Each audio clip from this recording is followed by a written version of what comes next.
우리는 지난주에 하나님께서 아브라함을 부르심에 대하여 우리가 살펴보았습니다. 하나님의 부르심을 받은 사람은 또 우리는 예배 사람이라고 우리가 함께 배웠죠. 이 예배 사람인 아브라함은 하나님의 동행하심과 지켜주심을 애굽에서 경험하게 된 것입니다.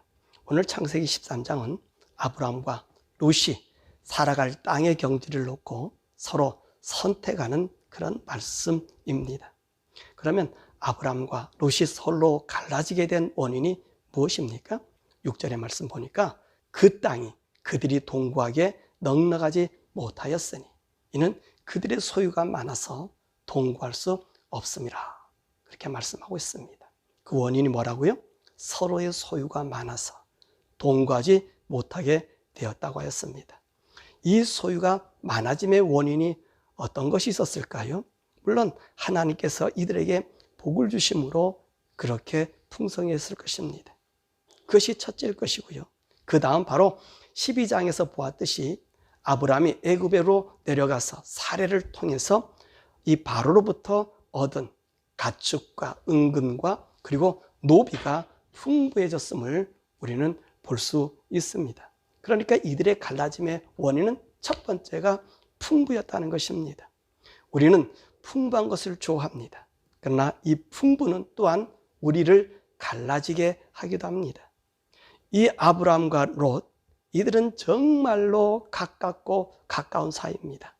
더욱이 이 롯은 아브라함을 좋아해서 따라왔고 아브라함도 이 롯이 자신이 늙어서 의지하게 될 유일한 혈육입니다. 그래서 이들은요, 이 가나안 땅에 기근이 심할 때 한 번도 가보지 못한 애굽이라는 곳에 함께 갔었습니다. 그러니 이들이 얼마나 끈끈한 정을 가지고 있었습니까? 그런데 이들의 정을 끊어버린 것이 바로 많음, 풍요였다는 것입니다. 이 많음으로 인해서 이들은 서로에게 끈끈한 정이 있어도 이들의 정을 금이 가게 하였다는 것이지요. 그러므로 풍부, 물질의 많음이 이들을 갈라지게 한 요인이기도 합니다. 두 번째로 이들을 둘러싼 환경이라는 것입니다. 그들이 있는 가나안 땅에 그들의 목자 가나안 족속들과 브리스 족속들이 함께 있었다는 것이지요. 근데 그 중에서 가장 심각한 문제는 바로 그들의 종들입니다. 이 종들은 이 풍부를 지키기 위한 가장 직접적인 존재들이었습니다. 이들에게서 다툼이 생긴 것입니다. 그래서 7절 말씀에 뭐라고 말씀하고 있습니까? 그러므로 아브라함의 가축의 목자와 롯의 가축의 목자가 서로 다투고 또 가나안 사람과 브리스 사람도 그 땅에 거주하였다. 이 풍부를 지키기 위한 부속적 환경이 이들의 정을 끊어지게 한 것입니다.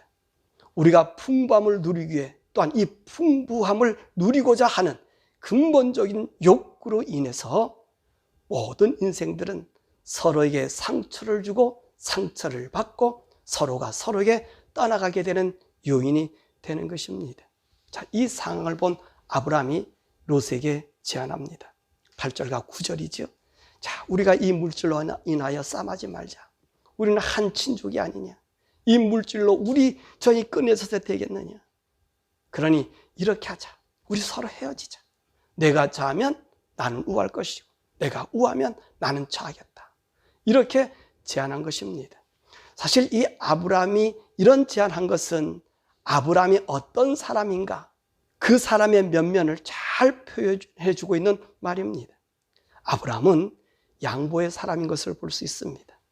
인간이 양보를 한다는 것은 대단한 용기입니다. 양보는 자신의 체면이나 권익을 포기하는 것을 말합니다.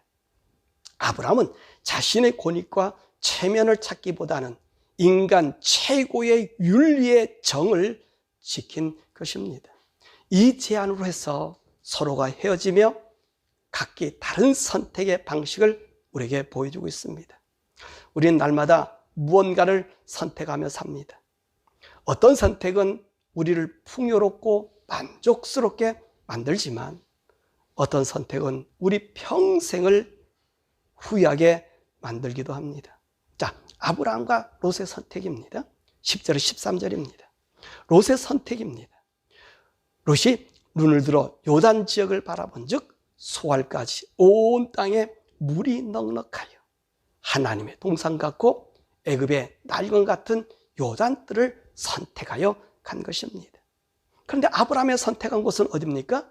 그는 바로 이 가나안 땅의 이 광야 같은 산지 땅입니다. 가나안의 10종족과 그리고 브리스 족속이 사는 지역입니다.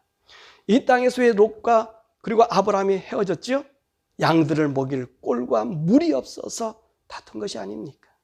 바로 이 벌어진 땅에 아브라함이 선택되어질 수밖에 없었던 것입니다. 그러면 롯이 선택하여 옮겨간 이 요단 지역, 이것을 소돔과 고모라가 자리를 잡고 있는 지역이라 했었습니다. 이 지역은 어떤 지역일까요? 오늘 본문의 말씀 보니까 큰 도시 지역입니다. 소돔과 고모라는 아주 풍요로운 도시였습니다. 요단강으로 인하여 물이 넉넉하고 그리고 그 지역이 애굽 땅과 같았고 여호와의 동산과 같았다라고 이야기하고 있습니다. 이뿐 아니라 이 소돔과 고모라는요, 고대 역사를 보면 이 아주 부유한 도시였어요. 이 소돔과 고모라에 소금을 생산하는 도시가 바로 이 소돔과 고모라였었습니다. 그래서 이 소금을 사람들이 얻기 위해서 요단 동편에 왕의 대로로 가는 큰 길이 있습니다. 이 왕의 대로를 통해서 메소포타미아 지역과 그 위에 있는 지역의 사람들이 소금을 사려고 많은 무역상들이 바로 이 소돔과 고모라로 오게 된 것입니다. 그래서 이 소돔과 고모라가 아주 풍요로운 도시였던 것입니다. 이들 아브라함과 롯이 서로 헤어지고 나서 이들의 운명은 어떻게 되었을까요? 우리가 계속해서 이 말씀을 상고하다 보면 알 수 있겠습니다만은 우리 먼저 생각해 보면은요, 롯은 자신이 쌓은 모든 것과 사위와 아내까지 잃어버리고 그리고 맨몸으로 그 지역을 떠나는 신세가 됩니다. 반면 아브라함은 물 없는 거친 땅을 가지고 있었음에도 불구하고 가축들이 많아 거부가 되었으며 더 나아가서 이 지역을 쳐들어온 4개 지역의 연합국 병사들을 자기가 길른 병사로 말미암아 물리치는 힘을 가졌고 원래 가나안에 있던 족속들을 다 물리치고 그 땅의 주인이 되어 자자손손이 살아갈 터전을 만들었다는 것입니다. 그렇다면 아브람과 롯이 어떤 시각으로 그들의 선택을 하게 되었을까요? 물론 선택은 롯이 하였고요, 아브람은 그 선택의 권리를 행사하지 못한 선택을 받아야 할 처지로 롯이 남겨놓은 롯의 선택의 결정에 짜투리를 가지는 찌꺼기의 선택을 했던 것입니다. 그런데 이 두 사람의 선택 방법이 달랐습니다. 롯은 어떤 선택을 했습니까? 롯은요, 자신이 눈에 보이는 선택을 하였습니다. 그게 10절입니다. 이에 롯이 눈을 들어 요단 지역을 바라본 즉 롯은요, 자신의 시각을 의지하였다는 것입니다. 그 결과물에 풍부한 것을 선택하는 일을 한 것이죠.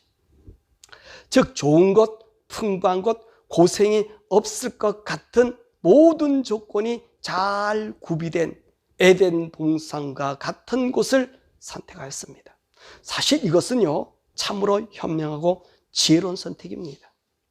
누가 좋은 것을 버리고 나쁜 것을 가질 사람이 어디 있습니까?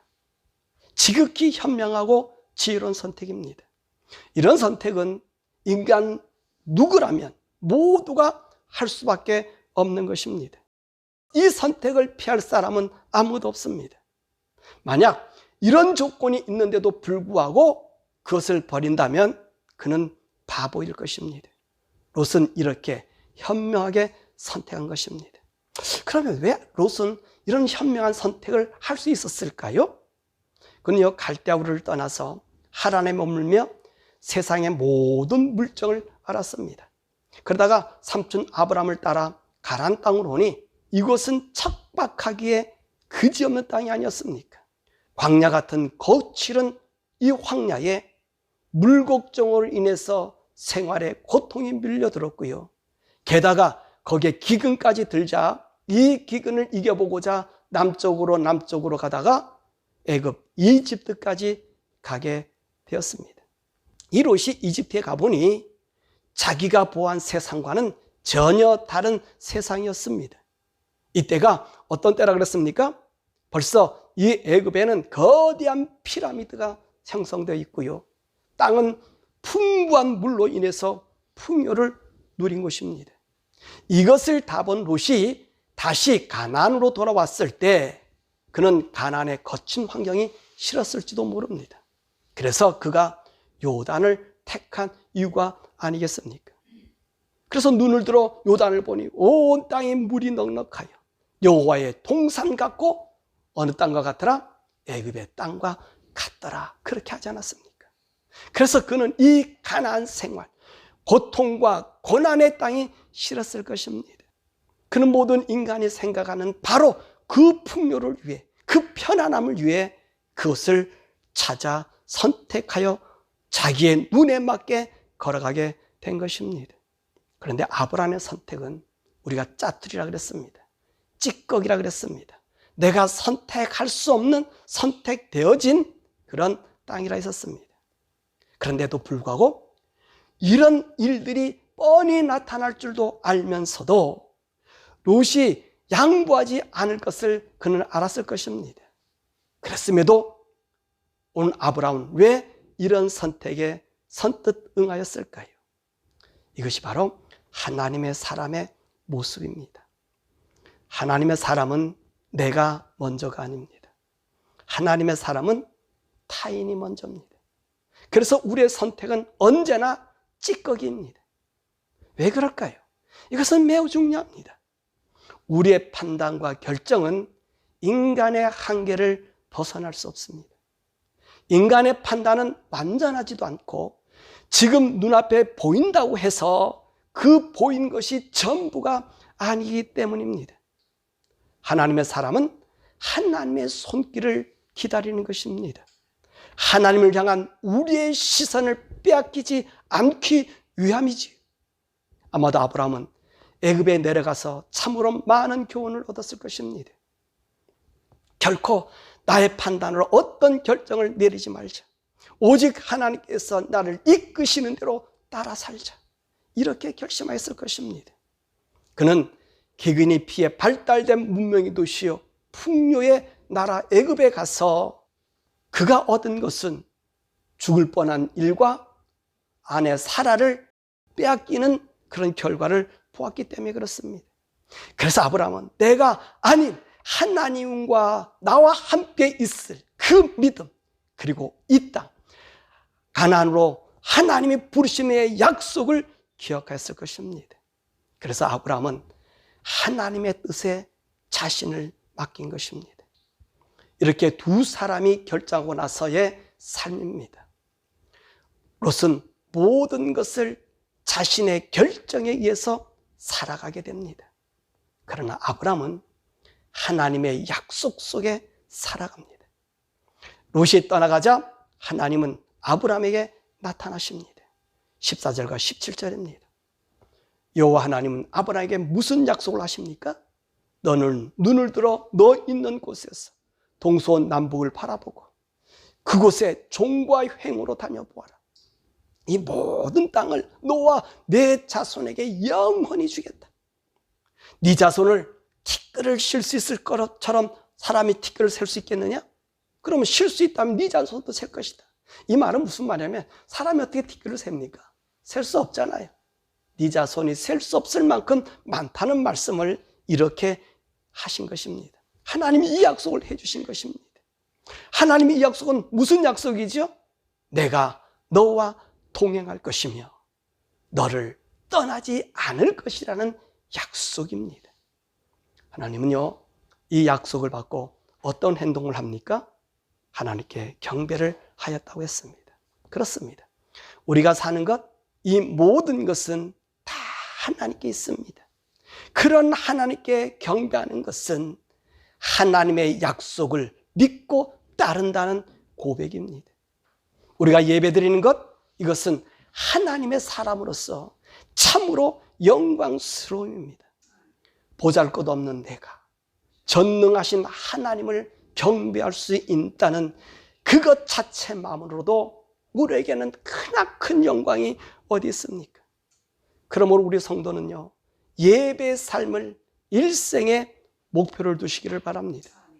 그러므로 이 두 사람의 차이, 바로 하나님이 동행하시느냐 안 하시나에 달려 있다는 것입니다. 성도는 하나님이 함께하지 않는 모든 것을 끊어야 합니다. 당장은 힘들고 어렵고 고난도 우리에게 옵니다. 그렇다 해도 하나님만 함께하신 일이라면 우리는 1000만 번 그것을 선택해야 합니다. 세상의 모든 것을 얻고 하나님이 나와 등을 진다고 하면 그것은 모든 것을 잃는 결과가 오기 때문에 그렇습니다. 말씀을 맺습니다. 우리는 수많은 선택을 하며 살아갑니다. 어떤 연구에 의하면 사람은요, 하루에 적어도 490번의 이 선택을 하며 산다고 합니다. 우리가 매 순간 선택의 기로에 놓였을 때 여러분 어떤 선택을 하시겠습니까? 오늘 롯과 같은 선택을 하시겠습니까? 아니면 아브람처럼 찌꺼기 선택을 하시겠습니까? 우리 성도는 찌꺼기 선택을 할 수 있어야 합니다. 왜? 우리가 낮은 것으로, 좀 모자란 것으로, 좀 없어 보이는 것으로, 좀 손해보는 것으로 이렇게 부족한 것을 선택하는 것이 왜 좋을까 하는 말입니다. 이것은요, 우리가 하나님의 손길에서 벗어나지 않기 위함입니다. 모든 것이 부족할 때 성도는 하나님만 의지하게 됩니다. 물론 이때 우리가 주의할 것은 또한 있습니다. 세상의 부러움이나 세상의 욕망에 매여 하나님을 의지하는 것은 오히려 롯이 선택하는 것만 못합니다. 우리는 세상의 풍족함으로가 아니라 하나님께서 나와 동행하며 사는 것을 더 소망하기 때문에 우리 성도가 좀 모자라고 보잘것없고 지혜롭지 못한 것을 선택하는 것이지 무엇인가 세상에서 폼잡으려 하는 것이 아니라고 하는 사실입니다. 설령 우리가 선택한 그것에 수많은 어려움이 있다고 해도 오직 하나님이 나와 함께함의 기쁨을 누린다고 하면 우리의 선택은 그야말로 하나님을 선택한 것입니다. 하나님을 선택하고 하나님을 따라 살면 그것이 이 세상에서 다 가진 행복한 사람이 되는 것입니다. 여러분 다윗의 고백을 아십니까? 다윗은 하나님께 이렇게 말씀하지 않았습니까? 하나님 모든 것을 다 가져가도 좋습니다.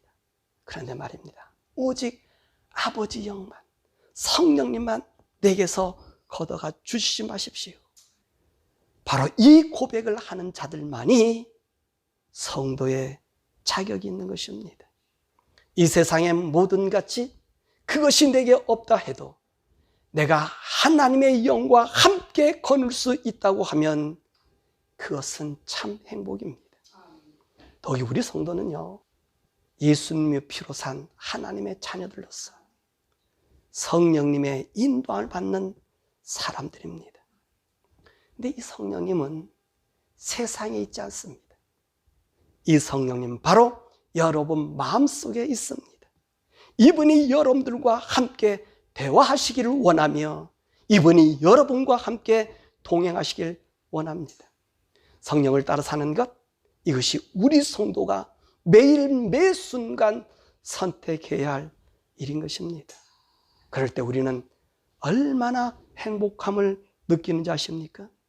이런 행복함을 누리면서 우리 주님 오실 때까지 롯이 선택한 선택이 아닌 아브라함의 선택함을 본받아 성령님과 동행하시는 이 영광스러운 성도들 되시기를 우리 주 예수 그리스도의 이름으로 간절히 축원합니다.